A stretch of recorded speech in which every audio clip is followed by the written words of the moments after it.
এই ছেলেটা যখনই তার পছন্দের আইসক্রিম খেতে শুরু করে তখনই তার গলা প্রচন্ড ব্যথা করতে শুরু করে। এরপর সে দেখতে পায় সে আইসক্রিমের মধ্যে ডিমও মিক্স করে দেওয়া হয়েছিল। এর কারণ হলো এই ছেলেটার ছোট থেকেই ডিমে অ্যালার্জি ছিল। এজন্য ছেলেটা যখনই ভুল করে ডিম খেয়ে ফেলতো তখনই তাকে ইমার্জেন্সি করে হসপিটালে নিয়ে যেতে হতো। এজন্য তার মা তাকে সবসময় সুরক্ষিত রাখার জন্য বাড়িতে রান্না করা খাবার খাওয়াতো।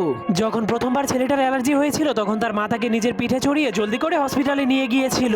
যা দেখার পর ডাক্তারেরা বুঝতে পেরেছিল ডিম খেলেই তার ভয়ঙ্কর অ্যালার্জি হয়ে যায়। এজন্য তার মাকে সবসময় তার দিকে নজর রাখতে হতো, কারণ তার ছেলের অ্যালার্জি প্রচন্ড বেড়ে গেলে তাকে সবসময় ইনজেকশন দিতে হতো। কিন্তু এবার তার মা তাকে বাড়িতে একা রেখে কাজে চলে গিয়েছিল। এজন্য ছেলেটা তাকে ঘরে ডাকার জন্য জলদি করে ফোন করে দেয়। এরপর তার মাকে বলতে শুরু করে আমার অ্যালার্জি প্রচন্ড বেড়ে গেছে। তখন ছেলেটার মা তাকে ইনজেকশন নিয়ে ঘরের মধ্যে বসে থাকতে বলেছিল, কিন্তু ছেলেটা ঘরে না বসে জলদি করে একা একাই হসপিটালে যেতে শুরু করে দেয়। কিন্তু সে অনেক জোরে দৌড়ানোর কারণে অজ্ঞান হয়ে পড়ে যায়। ঠিক তখনই একজন বৃদ্ধ মহিলা তাকে দেখার পর তার জন্য অ্যাম্বুলেন্স ডেকে আনে। এরপর অ্যাম্বুলেন্সে করে তাকে হসপিটালে নিয়ে